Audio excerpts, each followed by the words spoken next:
In the stillness of the night, Nurse Sarah felt her whole body shiver when she heard the heartbreaking cries of a woman echoing through the empty hospital. Whose crying could it be? There were no patients admitted tonight, and that room was always locked. Her mind told her it was impossible for anyone to be inside, but her heart was whispering otherwise. With hesitant, trembling steps, Sarah walked toward room 9.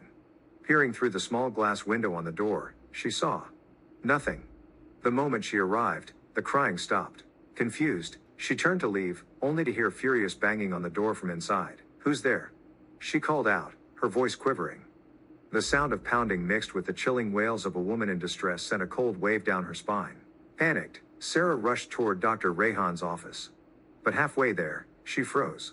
Outside his office stood a tall woman in a black cloak, staring straight at her. "Who are you? What do you want?"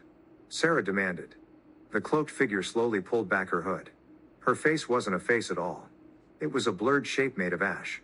Sarah screamed, stumbling to the ground, as the figure dissolved into the air like smoke. Dr. Rayhan hurried out. "What happened? Why are you on the floor?" "Doctor, there was someone here." She turned to Ash right in front of me. "Impossible. You know no one from this village comes here for treatment. We've been the only ones here for 10 nights. Who could it be at this hour?" But Sarah knew what she saw. "You didn't hear her crying?" "I heard it myself. And when I reached room 9 it stopped. Probably an animal from the forest. You need rest. Go to your room, I'll handle things here." Shaken, Sarah left for her quarters. But on the way, she heard soft footsteps behind her. She turned, just as a sudden gust of wind swept black ash into her open mouth. For a few moments, her pupils turned completely black, before fading back to normal. The next morning, Sarah and Dr. Samira arrived at the hospital, only to find villagers there for the first time, bringing in a boy of about 15. "Doctor, please. Look at him. His whole body has turned blue, and he won't open his eyes. We've tried everything. Only you can help now." Dr. Rayhan admitted the boy, Adil, immediately. Together, he and Samira began treatment. "Rayhan, his condition isn't making sense," Samira whispered. "No bite marks, no sign of poison. What happened to him? We'll keep him under observation tonight.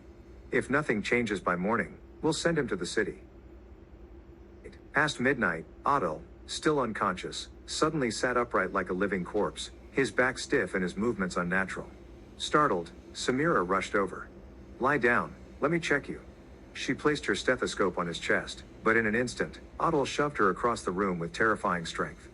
As she looked into his eyes, her skin crawled. His pupils were entirely black, his face expressionless, like a dead man risen from his pyre. The ward's old tube light began to flicker. A foul, damp smell filled the air. "Adil, what are you doing? How are you?" she stammered. Adil simply stared, unblinking. The blackness in Adil's pupils seemed to ripple, like an oil slick over deep water. Samira's breath caught in her throat. Behind her, the ward door creaked open, though no one stood there. A cold gust swept in, carrying with it the faint sound of crying. The same, heart-wrenching sob Sarah had heard the night before. Sarah burst in, pale and shaking. "Samira, it's coming from room 9 again." But when they turned toward the corridor, Adil spoke. His voice was not his own.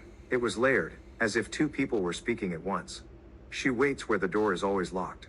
The tube light above them fizzed violently, plunging the room into brief darkness. In that split second, Adil vanished from the bed.